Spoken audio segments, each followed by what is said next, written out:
It's your boy Reek 30 Beams in the building. It is Cutthroat with Reek, and we got Pops in the building. Yes, sir. Yes, sir. How y'all doing? Yes. Tell the audience a little bit who you is, where you from, and a little bit of what you got going on, boss. Yeah, you know, they call me Pops, but my name is Kevin Hampton from Richmond, California. Born and raised in the North Bay.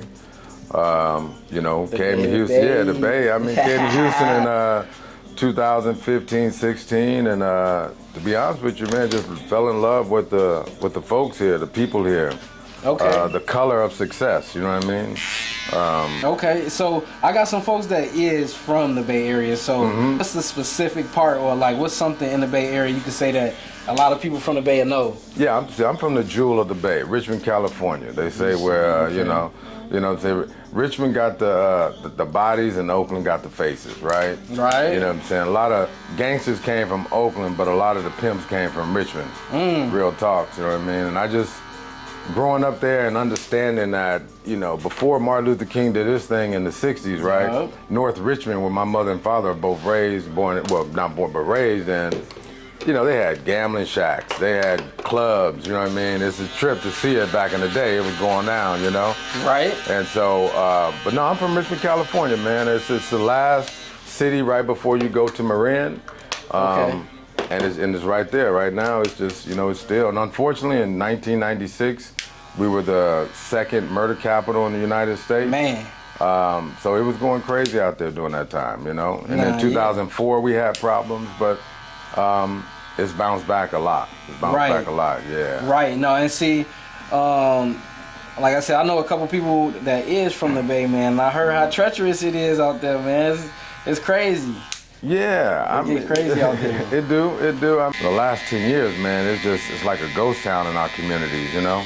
Right. And so when you come out here, you know, you get off the plane, you're like, damn, it's hella hot.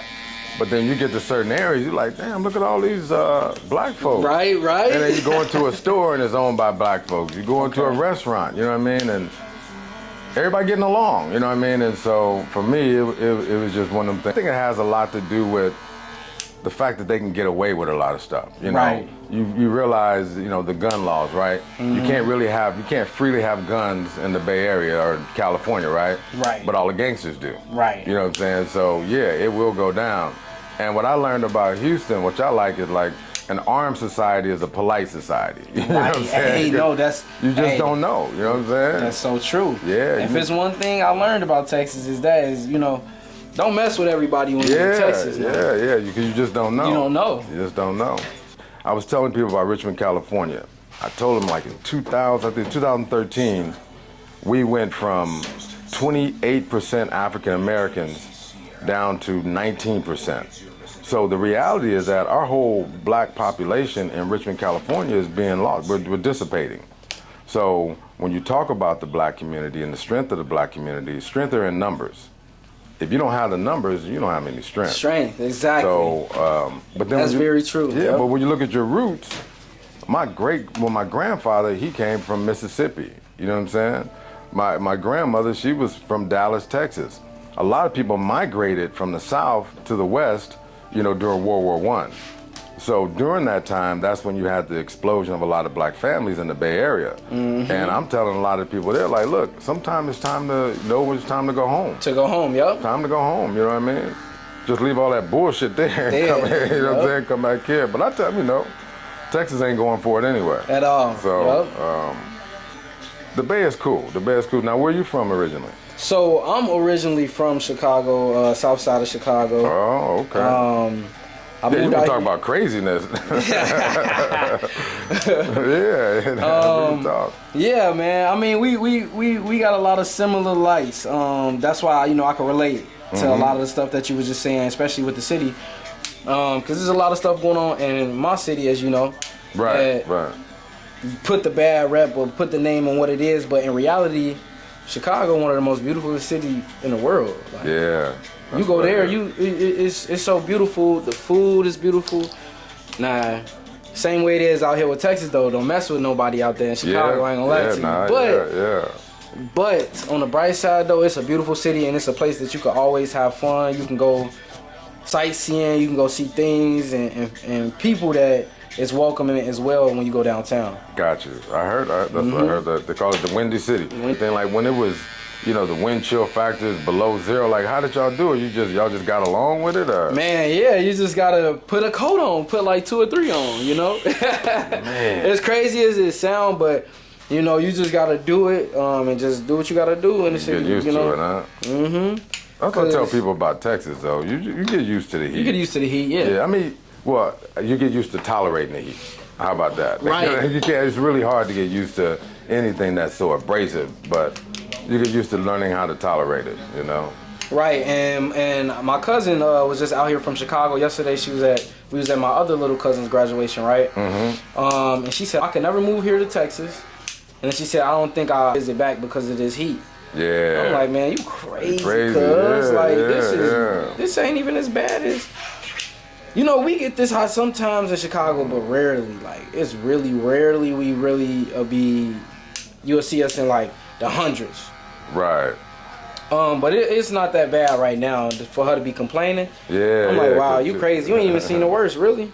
Now, they say the best time to go to Chicago is like October, like during the fall, or November, something like that? No. It's not. What's the best Summertime, Shy, is the best you will ever feel, and the most fun you will have in the city. Gotcha. Is the summertime.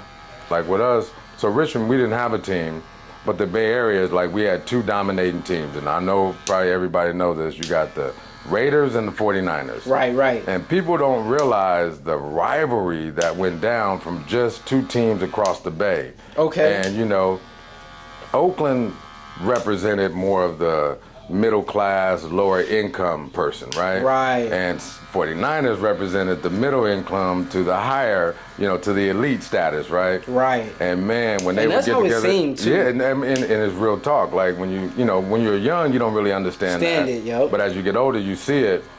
I just remember going to one of those games, man, and just the whole crowd was fighting. Like, what? Like just fighting, just crazy fighting. I think you can probably find it on YouTube. I was just gonna say, I think I heard about that. People was getting thrown over the banisters. You was there? I was there at that game. What year man. was this? This was like in 2000. No, it was 1990, like 1999. I think it was right before the Y2K situation. Okay. You know what I'm saying? It was 1999. We was all there chilling, and it just was like mayhem.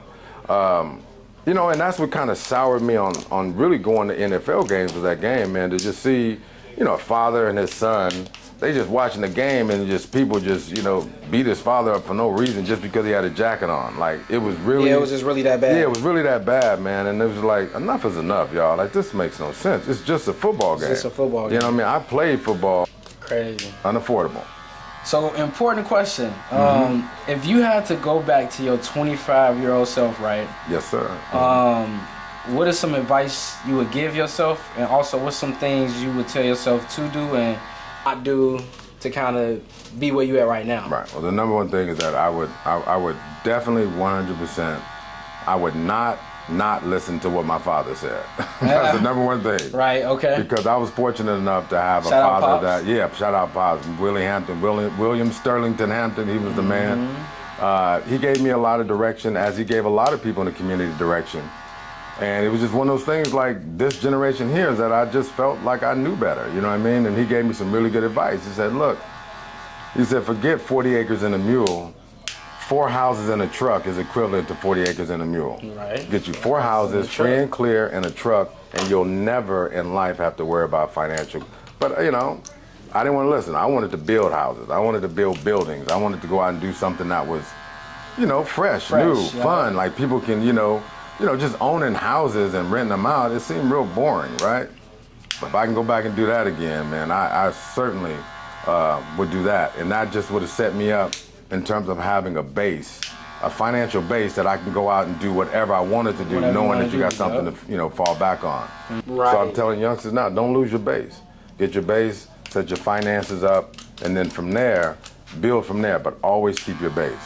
Always keep your base. So, elaborating on still that, you know, being in that time, that era, that age, what would you say is something that you took for granted, you know, at that age that you kind of take very sacred now at this age? I would say mental health. Mental health. Okay. I knew that my mindset was different. I knew that there were certain things I could do. I knew there were certain limitations. Right. And the number one thing I wish I would have done earlier on is went and got, you know, evaluated by a psychiatrist or psychologist. Just talk to somebody.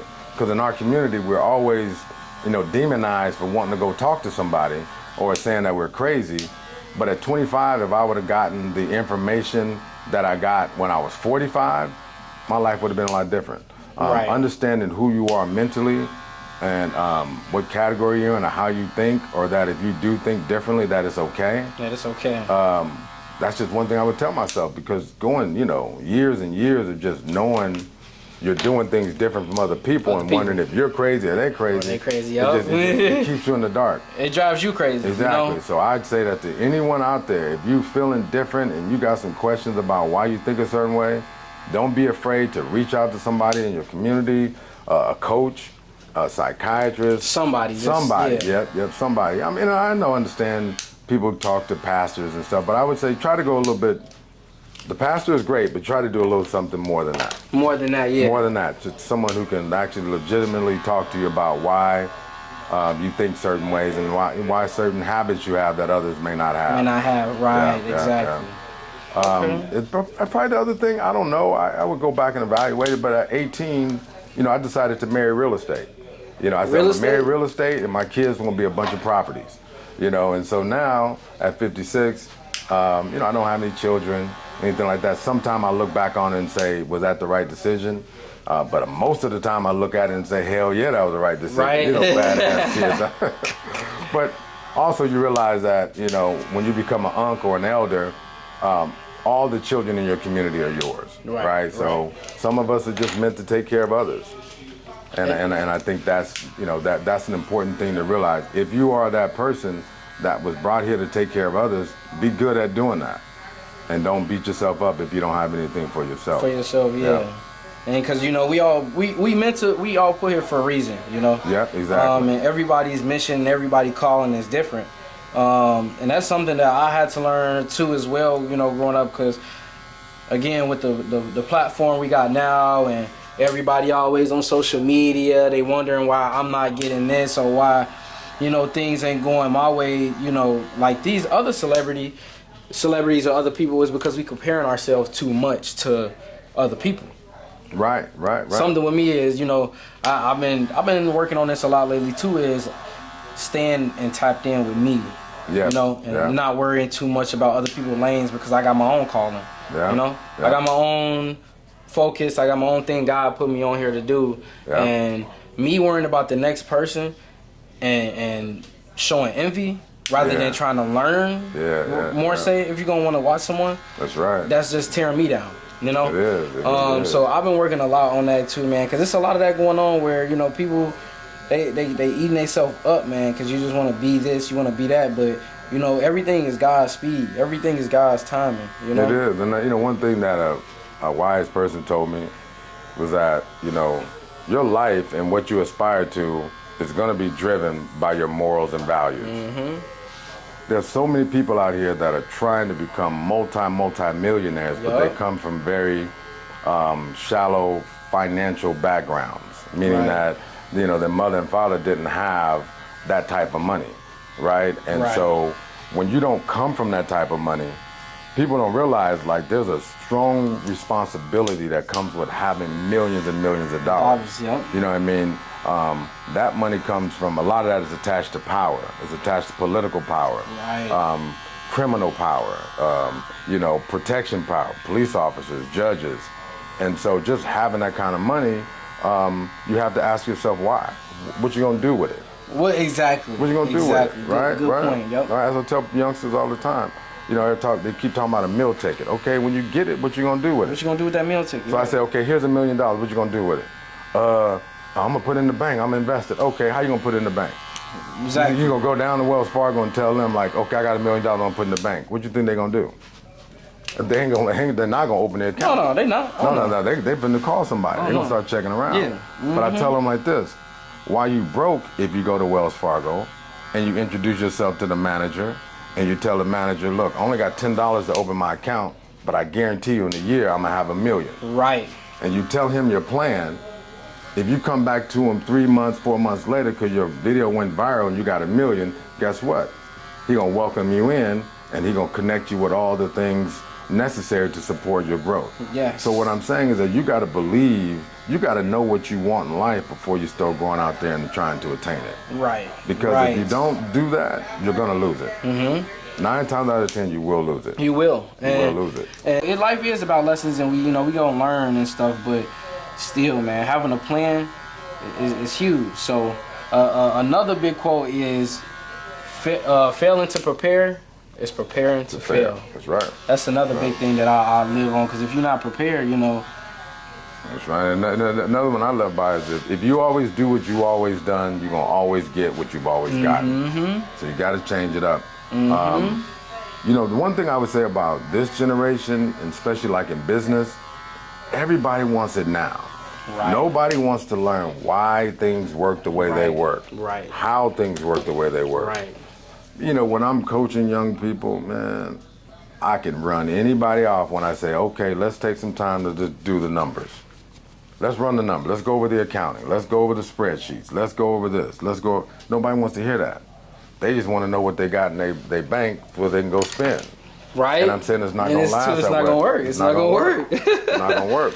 And that's you got to keep coaching them on that, because, we rush so much. Yeah. It's a lot of people that watch me and what I do, and they be DMing me and asking me questions on how I do this or what I got going on with this, or, giving advice to certain people. And I tell everybody the same thing. It's God's timing, but you have to walk by faith and put the work in through faith. You have to. If you're not doing that, then you're not gonna get anything out of it. That's right. It's gonna be a dream that you're just gonna keep wishing on, thinking on, having nightmares about. Instead, you could be obtaining it if you putting the work in, but that's right, because through God's faith. Because like I said, when I learned real estate, knowing what you have to spend and spending what you've made, and really understanding the power of money. And how to use it. The power of the dollar. Power of the dollar, yeah. The power of the dollar is so huge, and I agree. And at the age I'm at, again, the reason that I'm able to do certain things I do is because I learned early, at an early age, the power of the dollar. Yeah. And I'm necessarily still not fully knowledgeable. I'm still learning every day what I can do with the dollar, And it's about really utilizing what you can with the dollar. Right. A lot of people don't understand that, and that kind of is what separates people from, what class you in sometimes. Right, Just because off of the poor decisions we make on a daily all right, I'm going to go buy this from the store every day, or I'm going to go do this, or I want this $40 meal every other night. Little stuff like that is not going to cut it. But just know this, in your generation, understand, if they're talking about it a lot, that means they've already moved on from it. Right. So if they're convincing you to get money, get this, get that, the generation that's out there pushing that, or the individuals pushing that whole thing, they've already moved on to something else. Right. And what I'm trying to do is get that game to the youngsters. It ain't even about the money right now. It's about access. It's about connections. It's about bartering, because, mark my words, 10 years from now, the dollars ain't gonna mean shit. They will not mean anything. Because they printing so much. They're printing so much of it, and it's already on its way out. We're talking about coins. And if you're in my generation, and if you don't understand coins and how coins work, you're gonna be left out. Yep. So there's a balance, right? The young generation understands, stop chasing the dollar, let the coins stack up. Older generation needs to stop harvesting the dollars they have and convert it to coins, and stop keeping all the money for yourself.